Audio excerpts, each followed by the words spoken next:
Hello friends, Pandian show serial next episode ஒன்று review பார்க்கலாமாங்க. இங்கே ராஜியும் கதிரும் உட்காந்து ரொம்பவே சந்தோஷமாகவும் பேசிக்கிட்டு இருக்காங்க. உடனே இங்கே கதிரும், ராஜி நீ ஐபிஎஸ் ஆகிற அப்படின்னு சொல்லிட்டு நினைக்கிற போதே எனக்கு ரொம்பவே சந்தோஷமா இருக்கு அப்படின்னு மாதிரியுமே இங்கே கதிர் சொல்கிறாங்க. உடனே ராஜியும், கதிர் நீ எதுக்குமே கவலைப்படாத, நான் அந்த ஐபிஎஸ்ன்ற விஷயம் வந்து என் சின்ன வயசுலேருந்து ரொம்பவே கனவாகவும் இருந்துச்சு, அதே மாதிரி என்னோட கோலாகவும் இருந்துச்சு. அந்த ஒரு அச்சீவ்மெண்ட்டை நான் பண்ணியே ஆகுவேன்.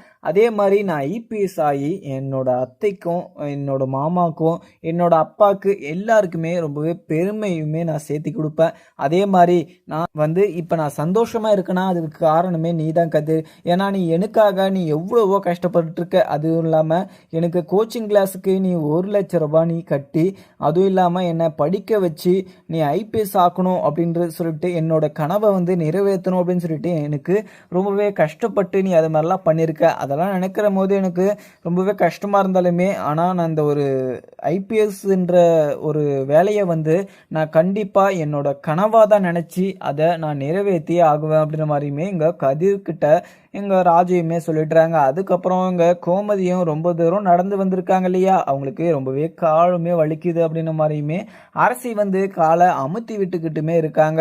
உடனே அம்மா நீங்கள் எதுக்காகம்மா இவ்வளோ சிரமப்பட்டு நீங்கள் இந்த வீட்டை விட்டு போகிறேன் அப்படின்னு சொல்லிட்டு இப்போ கால் வலியில் உக்காந்துக்கிட்டு இருக்கீங்க? எதுக்காக நீங்கள் இந்த வீட்டை விட்டு போனீங்க? எங்களெல்லாம் விட்டுட்டு நீங்கள் சந்தோஷமாக இருக்கலாம் அப்படின்னு சொல்லிட்டு போனீங்களா, இல்லை நீங்கள் அப்பா மேலே இருக்கிற கோவத்தில் போனீங்களான்னு சொல்லிட்டு நான் என்னத்ததம்மா எடுத்துக்கிறது? ஆனால் நான் உன்னை சின்ன வயசுலேருந்து பார்த்துருக்கேன். இந்த வீட்டுக்காக நீங்கள் எவ்வளவோ பண்ணியிருக்கீங்க. அதெல்லாம் நான் இன்னைக்கு வரைக்குமே நான் மறக்க மாட்டேன். உங்ககிட்ட நான் எவ்வளவோ இது அட்வான்டேஜ் எடுத்து நான் நிறைய விஷயம் பேசியிருக்கலாம். ஆனால் உங்களை நான் கஷ்டப்படுத்தவோ இல்லை வேறு எந்த நோக்கத்திலையுமே நான் அது மாதிரி ஒரு விஷயத்த வந்து நான் சொல்லலாமா? நீங்கள் இந்த வீட்டில் இருந்தால் எல்லாருக்குமே ரொம்பவே சந்தோஷமாக இருக்கும். அதனால தான் நான் அந்த விஷயத்த வந்து உங்ககிட்ட சொன்னேன். அதே மாதிரி நீங்கள் இந்த வீட்டில் இருந்தீங்கன்னா எல்லாருமே சந்தோஷமாக இருப்பாங்க. அதே மாதிரி நீங்கள் சமைக்கிற சாப்பாட்டை இந்த வீட்டில் இருக்கவங்க எல்லாருமே ரசித்து ருசித்து வந்து சாப்பிடுவாங்க. அந்த ஒரு விஷயத்தினால தான் நான் அப்படி ஒரு விஷயத்த வந்து நீங்கள் அப்பா முன்னாடி பேசிக்கிட்டு இருக்கும்போது நான் சொன்னேன். ஆனால் நீங்கள் தப்பாக புரிஞ்சுக்கிட்டு அந்த ஒரு விஷயத்த நினச்சி தான் இந்த வீட்டை விட்டு போனீங்க அப்படின்னு சொல்லிட்டு நினைக்கிற போது எனக்கு ரொம்பவே வருத்தமாக இருக்குமா. நீங்கள் எதுக்காக இந்த வீட்டை விட்டு போனீங்க, அதை ஃபஸ்ட்டு அது எதுக்காக நீங்கள் போனீங்க அப்படின்ற மாதிரி நீங்கள் சொல்லுங்கள் அப்படின்ற மாதிரியுமே எங்கள் ராஜி வந்து சொல்லுவோம். உடனே எங்கள் கோமதியும், அரசி நீ என்ன வேணால் சொல்லலாம், ஆனால் நான் வந்து இந்த வீட்டை விட்டு போனதுக்கு நிறைய காரணம் இருக்குது. ஏன்னா உங்கள் அப்பாவும் என் மேலே ரொம்பவே அவரு கோவமாக இருந்தார். அதுவும் இல்லாமல் அவர் என்கிட்ட பேசாமலும் இருந்தார். ஆனால் நான் மயக்கம் போட்டு கீழே விழுந்துமே அவர் என்னை கவனிக்காமல் அவ ஒரு நடிப்புக்காரி அப்படின்னு சொல்லிட்டு அவருக்கு போனதை நினைக்கிற போது எனக்கு ரொம்பவே கஷ்டமாக இருக்குது. ஆனால் அவர் மேலே நான் பாசம் வச்சுக்கிட்டு தான் அவர் கூட சேரணும் அப்படின்னு சொல்லிட்டு நான் நிறைய விஷயத்த வந்து பொய்யா நடிச்சிருக்கேன். நான் இல்லைன்னெல்லாம் சொல்ல மாட்டேன். ஆனால் அவரு நான் உண்மையாகவே நான் கீழே விழுந்த போது நான் நடிக்கிறேன் அப்படின்னு சொல்லிட்டு அவர் கடைக்கு போனதை நினச்சாதான் எனக்கு ரொம்பவே கஷ்டமாக இருக்குது. அதுவும் இல்லாமல் அவர் வந்து கடைக்கு போனதெல்லாம் நினச்சி தான் நான் அந்த வீட்டை விட்டு, அவர் என் மேலே கோவமாக இருக்கார், என்கிட்ட பேசலை அப்படின்ற விஷயத்த நினச்சி தான் நான் அந்த வீட்டை விட்டு போனதை தவிர உன்னையும் இந்த வீட்டில் இருக்கவங்க எல்லாருமே மேலே கோவப்பட்டு நான் இந்த வீட்டை விட்டு போகல. ஏன்னா உங்களெல்லாம் எனக்கு ரொம்பவே பிடிக்கும். அதே மாதிரி நீங்கள் தான் என்னோட உலகம். உங்களுக்காக தான் நான் உழைச்சிக்கிட்டு இருக்கேன். அதுவும் இல்லாமல் உங்களுக்காக தான் நான் எல்லாமே, நான் இப்போ உயிரோடு இருக்கேன்னா அது உங்களுக்காக மட்டும்தான் அப்படின்னு சொல்லிட்டு இங்கே கோமதியுமே சொல்லிடுறாங்க. இதை கேட்ட அரசியும் அங்கே ரொம்பவே வருத்தமாகவும், அம்மா நீங்கள் எதுக்குமே வருத்தப்படாதீங்க, உங்களுக்காக நான் இருக்கம்மா. ஏன்னா உங்களை நான் சந்தோஷமாக பத்திரமா பார்த்துப்பேன். கடைசி வரைக்கும் நீங்கள் சந்தோஷமாக இருக்கிறதுக்கு நான் என்னென்ன பண்ணணுமோ அதை நான் கரெக்டாக பண்ணுவோமா அப்படின்னு சொல்லிட்டு இங்கே அரசியுமே சொல்லிடுவாங்க. அதுக்கப்புறம் கோமதியும், சரி அரசி அதை விட்டு தள்ளு, நான் இப்போ தான் வீட்டுக்கு வந்துட்டேன்ல, எல்லா பிரச்சனையுமே மறந்து இப்போ நான் வீட்டுக்கு வந்துட்டேன், இதுக்கு மேலேயுமே எந்த பிரச்சனையுமே இருக்காது. என்னன்னா எனக்கு கால் ரொம்ப விண்ணுன்னு சொல்லிட்டு வலிச்சுக்கிட்டே இருக்கு, நான் அப்படியே தூங்கிடுறேன் அரசி, நீ போய் இது தூங்கு அப்படின்னு சொல்லிட்டு அங்கே அரசியை வெளியுமே அமுச்சு விட்டுறாங்க. அதுக்கப்புறம் இங்கே மீனாவும் வீட்டில் உட்காந்துக்கிட்டு கதிர்கிட்ட, கதிர் இங்கே அத்தை இப்படியெல்லாம் முடிவெடுத்ததை நினைக்கிற போது எனக்கு ரொம்பவே கஷ்டமாகவும் இருக்குது. ஏன்னா அத்தை மனசுக்குள்ளே எவ்வளோ கஷ்டங்கள் இருந்துச்சோ தெரியல. ஏன்னா அத்தை வந்து மாமா பேசலை அப்படின்ற வருத்தத்தோட ரொம்ப நாளாக வந்து அவங்க ரொம்பவே ஃபீல் பண்ணிக்கிட்டு இருந்தாங்க. அதெல்லாம் நினைக்கிற போது எனக்கு ரொம்பவே கஷ்டமாக தான் இருக்குது. ஏன்னா அத்தை வந்து இத்தனை நாளாக இத்தனை வருஷமாக அந்த வீட்டில் எவ்வளவோ கஷ்டப்பட்டுருக்கலாம். ஆனால் அந்த கஷ்டத்தெல்லாம் அவங்க நினைக்காம அங்கே மாமா வந்து எங்கள் அத்தை கிட்ட பேசலை அப்படின்ற ஒரே காரணத்தினால இந்த வீட்டை விட்டு போயிருக்காங்க அப்படின்றது எனக்கு நல்லாவே புரியுது. ஏன்னா மாமா வந்து அத்தை கிட்ட பேசலைன்னா அந்த வீட்டில் எந்த வேலையுமே நடக்காது. அதுவும் இல்லாமல் அத்தை அந்த வீட்டில் இல்லைன்னா எந்தெந்த பொருள் எங்கெங்கே இருக்குது அப்படின்ற விஷயத்த வந்து அந்த வீட்டில் யாருக்குமே தெரியாது. ஏன்னா அத்தை வந்து அந்த வீட்டோட பொறுப்பை வந்து அத்தை கிட்ட தான் இருக்குது அப்படின்ற மாதிரியுமே நான் அங்கே ரிலேஸ் பண்ணுறேன். ஏன்னா அத்தை வந்து எல்லாருக்குமே ரொம்பவே பாசத்தையும் அன்பையும் இது கொட்டி வச்சிருக்காங்க. ஏன்னா அத்தை வந்து அந்த வீட்டில் சும்மா இருக்கல, சும்மா சமைக்கலை. ஏன்னா அந்த வீட்டில் அத்தை இருந்தால் தான் எல்லா வேலையுமே நடக்கும். ஏன்னா இப்போ மாமாவே வச்சுக்கோங்களேன். ஏன்னா மாமா வந்து எல்லா வேலைக்குமே இப்போ கடைக்கு போகிறான்னு வச்சுக்கோங்க. ஏன்னா வேறு எதுனா பர்சனலாக வேலை, இங்கே பேங்க்குக்கு போகணும் இல்லை ஏடிஎம்முக்கு போகணும் அப்படின்னா அந்த ஏடிஎம் கார்டு இல்லை பேங்க்கு புக்கு இதெல்லாம் எங்கே இருக்குது அப்படின்ற விஷயத்தெல்லாமே எங்கள் அத்தைக்கு மட்டும்தான் தெரியும். இப்போ மாமாவே இங்கே அத்தை கிட்ட பேசலைனாலுமே ஆனால் அந்த ஒரு விஷயத்த வந்து மாமாவுமே ஃபீல் பண்ணியிருப்பாங்க. ஆனால் மாமா வந்து இப்போ அத்தைக்கிட்ட ரொம்பவே பாசமாகவும் சந்தோஷமாகவும் பேசுகிற போது நினைக்கிற போது எனக்கு இப்போ சந்தோஷமாக தான் இருக்குது. இப்போ எல்லா பிரச்சனையுமே சால்வ் ஆகிடுச்சு. ஆனால் அத்தை வந்து அந்த விஷயத்தெல்லாம் நினச்சி எவ்வளோ வருத்தப்பட்டிருப்பாங்க அப்படின்னு சொல்லிட்டு நினைக்கிற போது எனக்கு ரொம்பவே கஷ்டமாகவும் தான் இருக்கிறார் இது செந்தில் அப்படின்னு சொல்லிட்டு இங்கே மீனா சொல்கிறாங்க. இதை கேட்டதுமே இங்கே செந்திலும் மீனா நீ அதை எதுவுமே யோசிச்சுக்கிட்டு இருக்காத, நம்ம கூடி சீக்கிரம் நம்ம நல்லா செட்டில் ஆகணும். அதே மாதிரி அப்பாவும் அம்மாவும் 2 பேரும் சண்டை போட்டுக்க மாட்டாங்க. அவங்க அப்படியே சண்டை போட்டுக்கினாலுமே மறுபடியும் அவங்களே பேசி சமாதானம் ஆகிடுவாங்க. ஏன்னா நான் சின்ன வயசுலேருந்தே பார்த்துருக்கேன். அவங்க ஒரு நாள் கூட பேசாமல் இருந்ததில்லை. அதனால தான் அம்மா வந்து அப்பா பேசலை அப்படின்னு சொல்லிட்டு ரொம்பவே வருத்தப்பட்டிருப்பாங்க. அதுவும் இல்லாமல் இங்கே அம்மா வந்து எல்லார் மேலுமே ரொம்பவே பாசமாக தான் இருப்பாங்க. ஆனால் அப்பா வந்து எல்லார் மேலுமே ரொம்பவே கோவத்தை வந்து கொட்டி தெளிச்சுக்கிட்டு இருப்பாங்க. ஆனால் அப்பா வந்து கோவத்தை தெளிக்கிறாருன்னா அதுக்கு ஒரு காரணமும் உண்டு. ஏன்னா அப்பா வந்து எல்லாருமே நல்லா இருக்கணும், கடைசி வரைக்கும் அவங்க லைஃப்பை வந்து நல்லா ரன் பண்ணணும் அப்படின்றதுனால தான் அப்பா வந்து கோவப்படுறாங்க அப்படின்னு சொல்லிட்டு எனக்கு அப்போ புரியல. ஆனால் இப்போ வந்து நல்லாவே புரியுது அப்படின்ற மாதிரியுமே இங்கே வந்து செந்தில் வந்து மீனா கிட்ட சொல்லிடுறாங்க. மீனாவும் இதை கேட்டு சரிங்க நீங்கள் என்ன சாப்பிட்றீங்க அப்படின்னு சொல்லிட்டு மீனா கேட்டுட்டு இன்னைக்கு சப்பாத்தி சுடுறதா இங்கே செந்திலுமே சொல்லியிருப்பாங்க. அதுக்கான அந்த மாவு எல்லாமே எடுத்து சமைக்கிறதுக்காக அங்கே சமையல் ரூமுக்கும் போயிடுறாங்க மீனாவும். அதுக்கப்புறம் என்ன இங்கே தங்கமயிலுமே வீட்டில் உட்காந்துக்கிட்டு இங்கே சரவணனை பற்றியே யோசிச்சுக்கிட்டு இருக்காங்க. ஏன்னா சரவணன் வந்து இப்போ மயிலை வந்து வீட்டை விட்டு துரத்திட்டாங்க. ஆனால் துரத்தந்தே இல்லாமல் ஒரு பொண்ணுக்கிட்ட வந்து பேசிக்கிட்டு இருக்காங்க. இந்த விஷயத்த வந்து தங்கமயிலுமே பார்த்துருப்பாங்க. அந்த விஷயத்த தான் நினச்சிக்கிட்டு இருக்காங்க. அதுவும் இல்லாமல் இங்கே கோயிலில் மீட் பண்ணி நான் கர்ப்பமாக இருக்கேன் அப்படின்ற விஷயத்த வந்து ரிப்போர்ட்டோட சரவணன்கிட்ட கொடுத்துருப்பாங்க. ஆனால் சரவணன் அந்த விஷயத்தை பார்த்துட்டு ரொம்பவே கோபமாகவும் இங்கே தங்கமயில்கிட்ட நீ வந்து கர்ப்பமாக இருக்கனா அதுக்கு காரணம் நானாக இருக்க மாட்டேன் அப்படின்ற ஒரு விஷயத்த வந்து தங்கமயில்கிட்ட சொல்லியிருப்பாங்க. அந்த விஷயத்த வந்து தங்கமயில் கேட்டுட்டு ரொம்ப ஒரு பொண்ணுக்கிட்ட இப்படி ஒரு விஷயத்த வந்து சரவணன் வந்து கேட்டிருக்கக்கூடாது. ஏன்னா ஒரு பொண்ணுக்கு இதை விட வேற எந்த ஒரு கஷ்டமும் இருக்காது.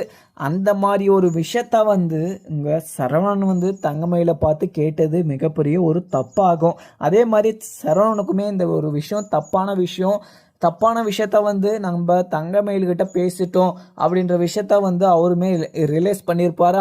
ஆனால் ரியலைஸ் பண்ணியுமே அங்கே தங்கமயில்கிட்ட இந்த விஷயத்தை பற்றி நான் ஒரு வார்த்தை சொன்னேன், அந்த விஷயத்துக்கு என்னை மன்னிச்சுக்கோ அப்படின்ற ஒரு சாரியை வந்து சரவணன் வந்து தங்கமயில்கிட்ட சொல்லாமையே அந்த விஷயத்த மனசுக்குள்ளே வச்சுக்கிட்டு இருப்பாங்க. ஆனால் அதுதான் மிகப்பெரிய ஒரு தப்பாகும். ஏன்னா இப்போ தங்கமயில் வந்து வீட்டுக்குள்ளே உக்காந்துக்கிட்டு அங்கே சரவணன் சொன்ன விஷயத்த தான் யோசிச்சுக்கிட்டு இருக்காங்க. அதுவும் இல்லாமல் அவங்க மேலெல்லாம் எவ்வளவோ பாசம் வச்சுக்கிட்டு இருந்திருப்பாங்க தங்கமயில்.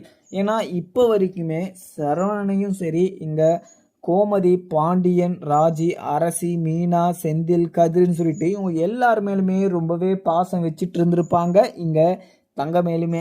ஆனால் இதை எதுவுமே புரிஞ்சிக்காம அந்த வீட்டிலேருந்து துரத்தி அமிச்சாங்க. அதுவும் ஓகே தான். ஏன்னா இங்கே தங்கமயில் வந்து பொய் சொன்னாங்க, அதனால அவங்க வந்து வீட்டை விட்டு துரத்தி அமிச்சிட்டாங்க. அது ஓகே தான். ஆனால் இங்கே சரவணனை பார்த்து இங்கே தங்கமயிலுமே பேச போயிருப்பாங்க. அந்த ஒரு விஷயத்தில் இங்கே சரவணன் பண்ணது மிகப்பெரிய ஒரு தப்புன்னே சொல்லலாம். ஏன்னா இங்கே சரவணன் வந்து தங்கமயிலை பார்த்து இப்படி ஒரு வார்த்தை சொல்லியிருக்கக்கூடாது. அதே மாதிரி இந்த விஷயத்த நினச்சி இப்போ வரைக்குமே அங்கே மனசுக்குள்ளே உறுத்திக்கிட்டே இருக்கும் எங்கள் தங்கமயிலுக்கு. அதுவும் இல்லாமல் என்னோட குழந்தையும் என்னையும் எங்கள் குடும்பத்தையும் பார்த்துக்கிறதுக்கு எனக்கு ரொம்பவே தெம்பு இருக்குது. அதனால் இந்த விஷயத்த யார்கிட்டையுமே சொல்லாத அப்படின்ற மாதிரி ஒரு விஷயத்த வந்து எங்கள் மீனாக்கிட்டேயும் எங்கள் ராஜிக்கிட்டேயுமே சொல்லிட்டு இருப்பாங்க. இந்த விஷயத்த அவங்க தெரிஞ்சுக்கிட்டு தங்கமயிலக்கா இவ்வளோ கஷ்டப்பட்டுக்கிட்டு இருக்காங்க அப்படின்னு சொல்லிட்டு இங்கே மீனாவும் ராஜியுமே இப்போ வரைக்குமே வருத்தப்பட்டுக்கிட்டு இருப்பாங்க. அதுவும் இல்லாமல் இங்கே மிகப்பெரிய ஒரு கஷ்டம்னா இங்கே தங்கமயிலுக்கு நான் சொல்லலாம். ஏன்னா தங்கமயில் வந்து ரொம்பவே நல்லவங்க. ஆனால் அவங்கள வந்து அவங்களுக்கு கல்யாணம் ஆகணும்னா இப்போ இத்தனி ஒரு பொய்யை சொன்னாதான் கல்யாணம் ஆகும் அப்படின்ற மாதிரி அவங்க அப்பாவும் அவங்க அம்மாவும் 2 பேரும் சேர்ந்து அவங்கள மைண்ட் வாஷ் பண்ணி அந்த ஒரு விஷயத்தில் கல்யாண விஷயத்தில் படிப்பு விஷயம் வயசு விஷயம்னு சொல்லிட்டு எல்லா விஷயத்துலையுமே பொய் சொல்ல வச்சுருப்பாங்க. ஆனால் தங்கமயில் மனசார அந்த ஒரு விஷயத்த வந்து மறைச்சிருக்க மாட்டாங்க. ஆனால் கடைசி வரைக்கும் அந்த குடும்பத்தில் இருக்கணும் அப்படின்றதுனால அந்த ஒரு விஷயத்த கூட யாருக்கிட்டையுமே சொல்லாமல் இருந்திருப்பாங்க. ஆனால் இது எதையுமே தெரியாமல் ஏனோ தானோன்னு சொல்லிட்டு இங்கே புரிஞ்சுக்கிட்டு சரவணன் வந்து தங்கமயில் பேசினது தப்பு அப்படின்னு சொல்லிட்டு வீட்டை விட்டையுமே துரத்திருப்பாங்க. ஆனால் இங்கே தங்கமயில் வந்து ரொம்பவே தங்கமான ஒரு பர்சன்னே சொல்லலாம். ஏன்னா தங்கமயில் வந்து இப்போ வரைக்குமே அவங்க மேலே பாசம் தான் வச்சுக்கிட்டு இருக்காங்க. இவ்வளோ கஷ்டப்படுத்தியுமே இவ்வளோ அசிங்கப்படுத்தியுமே ஆனால் தங்கமயில் வந்து இங்கே பாண்டியன் ஃபேமிலி மேலே அவ்வளோ பாசம் வச்சுக்கிட்டு இருக்கிறாங்க அப்படின்னு சொல்லிட்டு சொல்கிற போது ரொம்பவே ஆச்சரியமாக தான் இருக்கும். ஏன்னா எல்லா ஒரு பர்சனும் இப்போ ஒரு பர்சனை வந்து நம்ம திட்டிடுறோம் இல்லை அவங்கள வீட்டை விட்டு துரத்திடுறோம் அப்படின்ற மாதிரி நம்ம பண்ணாலுமே ஆனால் அந்த பர்சன் வந்து நம்ம மேலே ரொம்பவே கோவமாகவும் அவங்கள நம்ம எதனா ஒன்று பண்ணியே ஆகணும் அப்படின்ற ஒரு மைண்ட் தாட் தான் நம்மளுக்கு வரும். ஆனால் அங்கே தங்கமயிலுக்கு இப்படி ஒரு மைண்ட் தாட்டே வரல. ஏன்னா நம்ம பண்ணது மிகப்பெரிய ஒரு தப்பு. அந்த ஒரு விஷயத்துக்காக அவங்க வீட்டை விட்டு துரத்துனாங்க, நம்ம மேலே கோவப்பட்டாங்க, நம்மளை வந்து அந்த வீட்டுக்கே வர வேணாம் அப்படின்ற ஒரு விஷயத்தெல்லாம் அவங்க பண்ணாங்க. ஆனால் கடைசியில் இங்கே சரவணன் வந்து இத்தனை விஷயமும் சேர்த்து அந்த ஒரே விஷயத்த வந்து அங்கே தங்கமயில்கிட்ட சொல்லி தங்கமயிலை வந்து மிகப்பெரிய ஒரு கஷ்டப்படுத்தி அவங்கள வந்து வருத்தப்பட வச்சுட்டாங்க. ஏன்னா இங்கே தங்கமயில் அந்த ஒரு விஷயத்த நினச்சி தான் இப்போ வரைக்குமே கஷ்டப்பட்டுக்கிட்டு இருக்காங்க. இப்போ வரைக்கும் நான் தனியாக இருப்பேன், தனியாக நான் வாழ்ந்துப்பேன், அதே மாதிரி என்னோடய குழந்தைய நான் பார்த்துப்பேன் அப்படின்ற ஒரு நம்பிக்கை வந்து இது ஒரு நம்பிக்கை வந்து இங்கே தங்கமயிலுக்கு வருதுன்னா அதுக்கு காரணம் வந்து இங்கே சரவணன் வந்து தங்கமயிலை பார்த்து இப்படி ஒரு வார்த்தை சொன்னதுனால தான் அந்த தங்கமயிலுமே அந்த ஒரு விஷயத்த வந்து பெருசு பண்ணாமல் நான் என்ன பார்த்துக்க முடியும் அப்படி என்ன கேட்டவங்க முன்னாடி அல்ல அவங்க வீட்லேயோ சரி என்னால் வாழ முடியாது. அதே மாதிரி அந்த ஒரு குற்ற உணர்ச்சியில் அந்த ஒரு மன வருத்தத்தில் என்னால் போய் அங்கே வாழ முடியாதுன்னு சொல்லிட்டு முடிவெடுத்து அவங்க வந்து இந்த விஷயத்த யார்கிட்டையுமே ஷேர் பண்ணாமல் அவங்க கஷ்டத்தை அனுபவிச்சுக்கிட்டு இருக்காங்க. அதுக்கப்புறம் என்ன இங்கே ராஜி வந்து ஐபிஎஸ் ஆகணும் அப்படின்ற ஒரே குறிக்கோளோட நல்லாவும் படிச்சுக்கிட்டு இருக்காங்க. அதுக்கான எக்ஸாமும் நான் எழுதி பாஸ் பண்ணணும். அதுவும் இல்லாமல் கதிர் வந்து எனக்கு நிறையவே ஹெல்ப்ஃபுல்லாக இருந்திருக்காரு. அதுவும் இல்லாமல் என்னோடய கோச்சிங் கிளாஸுக்கும் 1,00,000 ரூபாய் கட்டியிருக்காரு. அதுவும் இல்லாமல் எங்கள் அப்பாவுக்கும் அத்தைக்கு மாமாக்குன்னு சொல்லிட்டு எல்லாருக்கும் ஒரு பெருமையை தேடி தரணும் அப்படின்றதுனால இங்கே ராஜியும் நான் இந்த எக்ஸாமில் நான் நல்லபடியாக எழுதி பாஸ் பண்ணணும் அப்படின்ற ஒரு குறிக்கோளோட நல்லாவே படிச்சுக்கிட்டு இருக்காங்க. அதுவும் இல்லாமல் கூடிய சீக்கிரம் நான் எக்ஸாமில் பாஸ் ஆகணும் அப்படின்ற மாதிரியுமே யோசிச்சுக்கிட்டு இருக்கேன் இங்கே ராஜியும். அதுக்கப்புறம் இங்கே முத்துவேலும் சக்திவேலும் ஒரு ஃப்ளாட் வாங்கிறதுக்காக அந்த அமௌண்ட்டை ரெடி பண்ணிவிட்டு இங்கே அதை வாங்கிறதுக்காக வெளியுமே போயிட்டுருக்காங்க. இந்த எலெக்ஷன் டைமில் அங்கே இவங்க பணத்தை எடுத்துகிட்டு போயிட்டுருக்கும் போது போலீஸுமே பிடிச்சிடுறாங்க.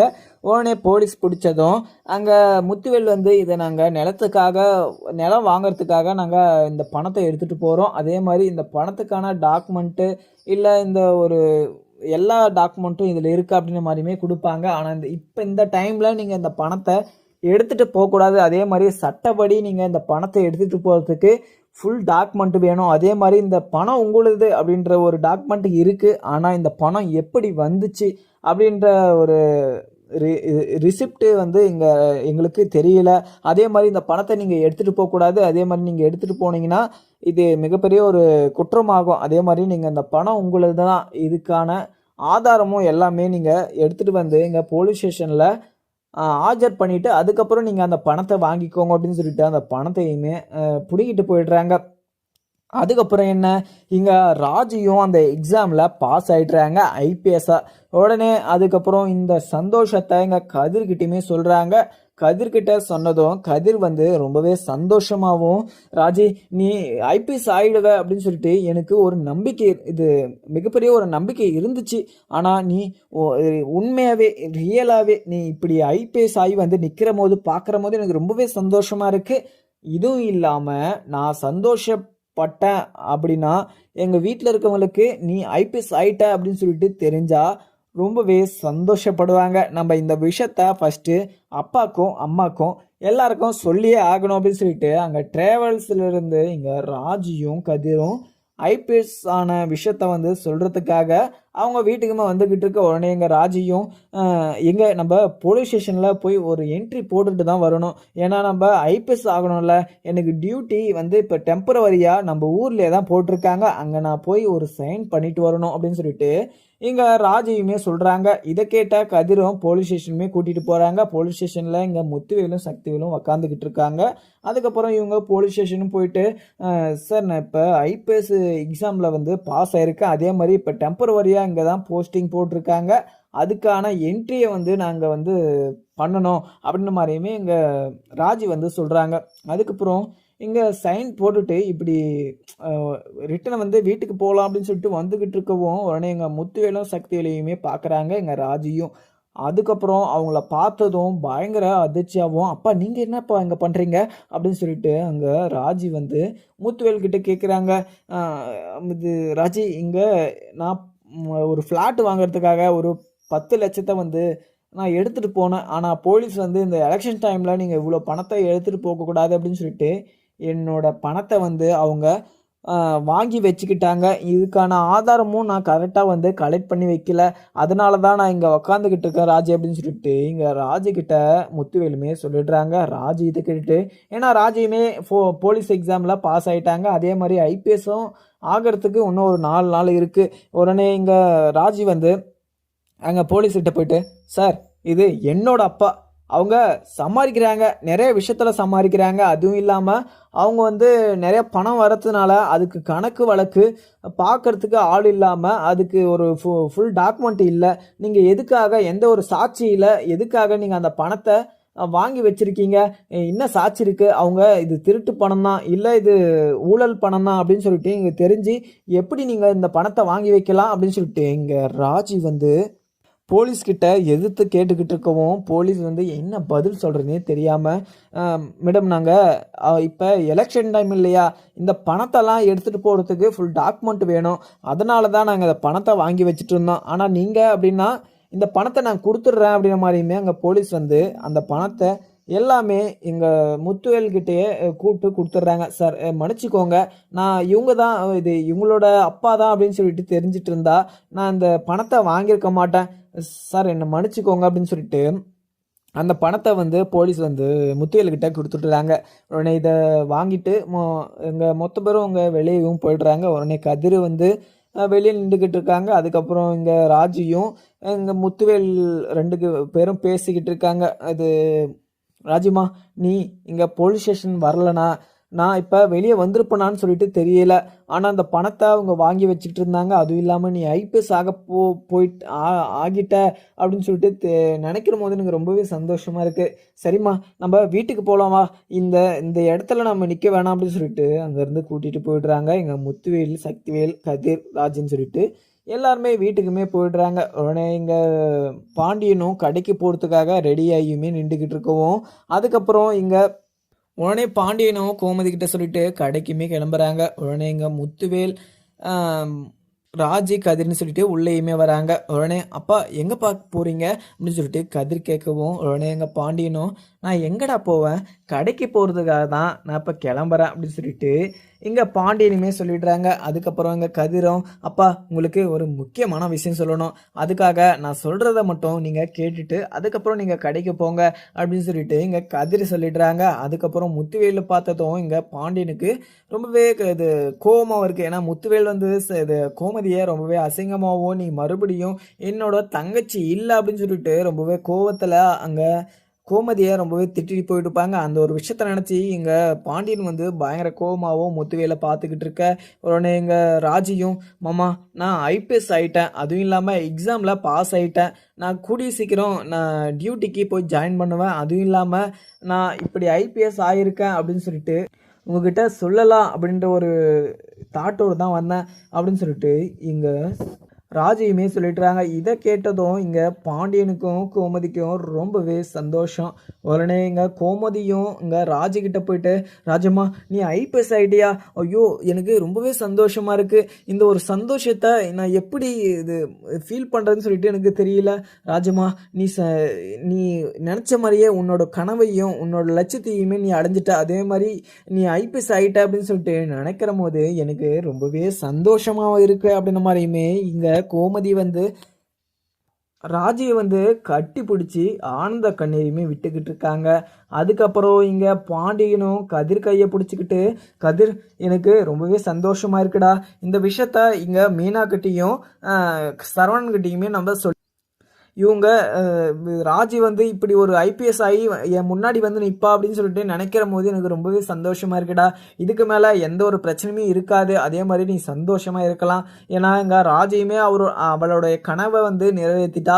இதுக்கு மேலேயுமே எந்த ஒரு பிரச்சனையுமே இருக்காது அப்படின்னு சொல்லிட்டு இங்கே பாண்டியன் வந்து கதிர்கிட்ட சொல்லிட்டுறாங்க. அதுக்கப்புறம் அங்கே முத்துவேலுமே அங்கே கோமதி கிட்ட போயிட்டு, கோமதி என்னை மன்னிச்சிக்கோ, ஏன்னா நான் உன்னை ரொம்பவே அசிங்கமாகவும் ரொம்பவே மரியாதை குறைவாகவும் நான் பேசியிருக்கலாம். ஆனால் அதுக்கு எல்லாமே சேர்த்து நான் உங்ககிட்ட மன்னிப்பு கேட்டுக்கிறேன்.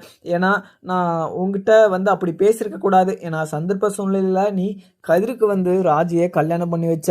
ஆனால் நான் அது புரியாமல் அது தெரியாமல் நான் உங்ககிட்ட தப்பாக பேசிட்டேன் அப்படின்னு சொல்லிட்டு நினைக்கிற போது எனக்கு ரொம்பவே வருத்தமாக தான் இருக்குது. இனிமேல் அப்படி நடக்கவே நடக்காது. அதே மாதிரி நீ வந்து எனக்கு எப்போவுமே மரியாதை குறைவாக எதுவுமே பண்ண மாட்டேன். ஆனால் நான் அது எதுவுமே தெரியாமல் நான் அப்படி பண்ணதுக்கு என்ன ரொம்பவே என்னை மன்னிச்சுக்கோ இது கோமதி அப்படின்னு சொல்லிட்டு என்ன சொல்கிறதுன்னு சொல்லிட்டு தெரியாமல் இங்கே முத்துவேலுமே கோமதி கிட்ட மன்னிப்புமே கேட்டுறாங்க. அதுக்கப்புறம் இதை பார்த்த ராஜியும் ரொம்பவே சந்தோஷமாகவும், அப்பா இங்கே அத்தை உங்களை பற்றி எந்த ஒரு தப்பான தாட்டுமே அவங்க யோசிக்க மாட்டாங்க. ஏன்னா அவங்க யார் மேலேயுமே அவ்வளோ கோபமும் பட மாட்டாங்க. ஏன்னா சந்தர்ப்ப சூழ்நிலையில் அப்படி ஒரு விஷயத்த நடத்திட்டாங்க. அதே மாதிரி நடந்துருச்சு. ஆனால் அங்கே யாருமே புரிஞ்சுக்க மாட்டாங்க. ஏன்னா அந்த ஒரு சுச்சுவேஷனில் அந்த ஒரு நிலைமையில் யாருமே அப்படி புரிஞ்சு பேசிக்க மாட்டாங்க. அதே மாதிரி நீங்களுமே தெரியாமல் தான் பேசுனீங்க. சரி விடுங்கப்பா, நான் இப்போ ஐபிஎஸ் ஆகிட்டேன்ல, இதுக்கு மேலே எனக்கு வேறு என்ன சந்தோஷம் வேண்டியது இருக்குது? உங்களுக்கு நல்ல ஒரு பெருமையை நான் தேடி கொடுத்துட்டேன். அதே மாதிரி உங்களுக்கு ஒரு நல்ல ஒரு மரியாதையுமே தேடி கொடுத்துட்டேன். இதுக்கு மேலே 2 குடும்பத்துக்கும் எந்த ஒரு பிரச்சனையுமே ஆகக்கூடாதுப்பா அப்படின்னு சொல்லிட்டு இங்கே ராஜியுமே சொல்லிடுறாங்க. இதை கேட்ட முத்துவேலுமும், ராஜி நீ என்னம்மா சொல்லிக்கிட்டு இருக்க? இதுக்கு மேலே நம்ம 2 ஃபேமிலிக்கும் என்ன தகராறு இருக்க போகுது? இதுக்கு மேலே எந்த ஒரு பிரச்சனையுமே இருக்காது. அதே மாதிரி நீ என்னோட ஆசையையும் என்னோட கனவையும் நீ நிறைவேற்றிட்ட. அதுவும் இல்லாமல் நீ ஆசைப்பட்ட மாதிரி ஐபிஎஸ்மே ஆகிட்ட. இதுக்கு மேலே எனக்கு என்னம்மா வேண்டியது இருக்குது? நான் உன் மேலே கோவப்பட்டு நான் என்ன பண்ண போகிறேன்? நான் கடைசி வரைக்கும் உழைக்கிறேன்னா, கஷ்டப்படுறேன்னா, சமாளிக்கிறேன்னா எல்லாத்துக்குமே எதுக்கு? உனக்காக மட்டும்தான். ஏன்னா இங்கே நீ சந்தோஷமாக இருந்தால் அதுவே எனக்கு போதும் அப்படின்னு சொல்லிட்டு இங்கே முத்துவேலுமே சொல்லிடுறாங்க. அதுக்கப்புறம் தனியாக உக்காந்துக்கிட்டு இருந்த அப்பத்தாவை பார்த்து இங்கே முத்துவேலுமே அது அப்பத்தா எப்படி இருக்கீங்க அப்படின்னு சொல்லிட்டு எங்கள் முத்துவேல் வந்து அப்பத்தா கிட்ட போய் இங்கே பேசுகிறாங்க. உடனே எங்கள் முத்துவேலை பார்த்து எங்கள் அப்பத்தாவும், முத்து எப்படிப்பா இருக்க? ஏன்னா அந்த வீட்டில் நீ நல்லா இருக்கியா, சந்தோஷமாக இருக்கியா அப்படின்னு சொல்லிட்டு இங்கே அப்பத்தா வந்து முத்துவேல்கிட்ட கேட்கவும், உடனே முத்துவேலும் அப்போதான் அங்கே நல்லாவே இருக்கேன். ஆனால் சக்திவேல் வந்து உன்னை அந்த வீட்டை விட்டு துரத்துனது மிகப்பெரிய ஒரு தப்பு தான். அந்த விஷயத்தை பற்றி நான் உங்கள்கிட்ட பேசலாம் அப்படின்ற மாதிரி நான் நினச்சிருக்கேன். ஆனால் நீ இது கோமதி வீட்டில் இருக்க அப்படின்னு சொல்லிட்டு நான் அதனால் அந்த விஷயத்த பேசாமல் நான் சைலண்ட்டாகவும் ஆகிட்டேன். ஆனால் அவனுக்காக நான் உங்ககிட்ட மன்னிப்பு கேட்டுக்கிறேன் அப்பத்தா அப்படின்னு சொல்லிட்டு எங்கள் முத்துவேலுமே கேட்டுட்டுறாங்க. அதுக்கப்புறம் என்ன இங்கே அப்பத்தாவும் என்ன முத்து இப்படி பண்ணிக்கிட்டு இருக்க, நீ என்னோட பையன், நீ எனக்கு எவ்வளவோ நல்லது பண்ணியிருக்க, அதுவும் இல்லாமல் நான் கேட்டது கேட்காதது நீ நிறையவே எனக்கு பண்ணியிருக்க, எனக்கு அதுவே போதும். ஆனால் நீ அந்த வீட்டில் இருந்திருந்தனா என்ன எதுவுமே சொல்லியிருக்க மாட்ட, அதுவும் இல்லாமல் அந்த வீட்டை விட்டு நீ என்னை அமுச்சிருக்கவும் மாட்ட. எனக்கு நல்லாவே தெரியும் நீ வெளியில் வந்து ஒரு வேலையாக போயிட்ட, அந்த ஒரு விஷயத்தில் நான் தப்பு பண்ணியிருக்கலாம். ஆனால் இங்கே குமார் நல்லா இருக்கட்டும் அப்படின்னு சொல்லிட்டு தானே அந்த விஷயத்த வந்து இந்த கல்யாணம் தான் நடக்கக்கூடாது அப்படின்றதுனால அங்கே பொண்ணு வீட்டில் போயிட்டு இந்த கல்யாணத்தில் மாப்பிள்ளைக்கு எந்த விருப்பமும் இல்லை. அதே மாதிரி ஏற்கனவே எங்கள் மாப்பிள்ளைக்கு கல்யாணம் அடித்து அந்த விஷயத்த வந்து என்னோட பசங்க சொன்னாங்களா அப்படின்ற விஷயத்த நான் சொல்லி அந்த கல்யாணத்தை நிறுத்தினதை தவிர நான் வேற எந்த ஒரு நோக்கத்துலையுமே நான் நிறுத்தலை அப்படின்னு சொல்லிட்டு இங்கே அப்பத்தாவுமே சொல்லிடுறாங்க. அதுக்கப்புறம் என்னன்னு பார்க்கலாமாங்க. வீடியோ பிடிச்சதை லைக் பண்ணுங்கள். Thank you friends.